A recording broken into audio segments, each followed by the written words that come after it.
So, in trying to find new things to cook with ground turkey, I have been searching high and low, and my husband keeps begging me to make meatloaf, and I hate meatloaf. But today we're going to do it. So, we're going to make turkey meatloaf. Now, I'm going to tell you one of the first things I'm going to do is melt some butter in a pan and saute some mushrooms.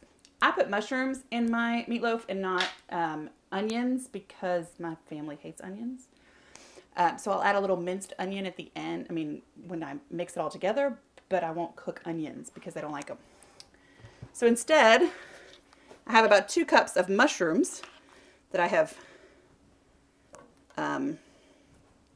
pureed basically in the food processor. 4 tablespoons of butter we are melting in the pan. I'm going to put this on medium and then add my mushrooms. So what onions do to your meatloaf is give it moisture, which turkey meatloaf desperately needs because turkey is dry, it's low fat, so there's not a lot of it in there to keep everything together and juicy. So I put mushrooms because they give you the same moisture without the flavor of onions, which my family apparently really despises. So we're just going to saute these mushrooms for about 5 minutes, just until they're slightly cooked. I'm going to add 3 teaspoons of minced garlic in there, and we're just going to let it cook. Did I mention that was 4 tablespoons of butter? In case I didn't, that's 4 tablespoons of butter. For a healthier, less fat option, you can use olive oil. I will tell you that my husband doesn't really like the flavor of olive oil, and it does get into the vegetables, so I'm using butter. I tried to make cornbread once with olive oil. It's a very big mistake.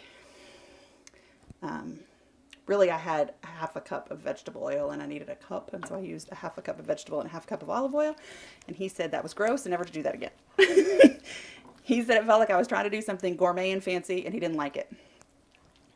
So I try to limit my olive oil usage to things that are supposed to taste like olive oil, and meatloaf is not one of those things, hence the butter. All right, so the butter is melted. I'm going to leave this just sitting in the pan in a nice layer for 5 minutes. And then we'll be back. So our mushrooms have been sauteing with our garlic for about 5 minutes. So we're going to turn the heat off, let this cool for about 5 minutes, and then we'll start mixing up our turkey loaf. All right, so I have 2 pounds of ground turkey. I have a tablespoon of minced onion. I have 2 eggs.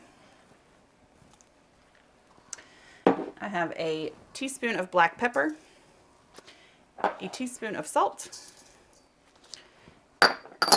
a tablespoon and a half of this sauce I can't pronounce, and a half a cup of ketchup,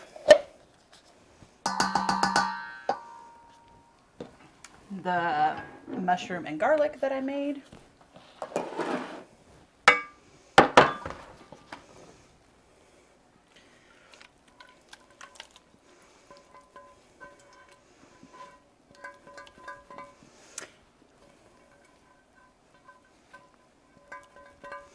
and then I have 2 cups of panko breadcrumbs. Okay, I use panko because they're lighter, they're fluffier, and they make a lighter and fluffier meatloaf. If you only have regular breadcrumbs, use regular breadcrumbs. I just like the panko. I use it more than I use regular breadcrumbs, especially in a mix like this.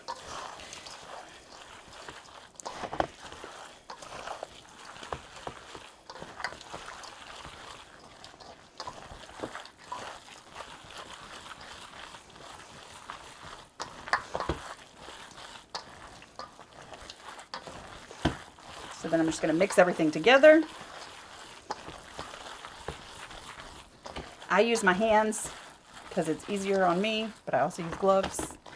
If you would like to use a spoon, go for it. I just like to make sure that there's a little bit of everything in every bite. So nothing has, I don't have one bite that is all mushroom and no meat, and vice versa.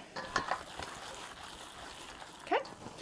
Now I'm going to take half and put it in each in one of these pans. And I say half, and I use that term loosely because I'm not measuring.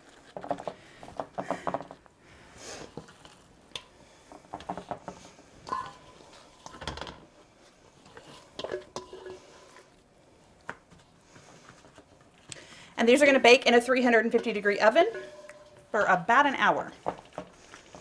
If you want to add barbecue sauce to the top or ketchup to the top, you're more than welcome to. I don't do it with mine. I bake them just the way they are. And then if you want to add sauce to it later, you can. But you can add it before you cook it if that makes you happy. I'm going to put these in the oven and we'll see you in an hour. So our meatloaf cooked in the oven for about an hour. Now I'm going to let it rest for about 10 minutes. Otherwise, as soon as you cut it open, all of the juices go running out and you don't want that. So I'm going to let it rest and let the juices really soak in. And then we'll be able to cut it and it'll be time for dinner.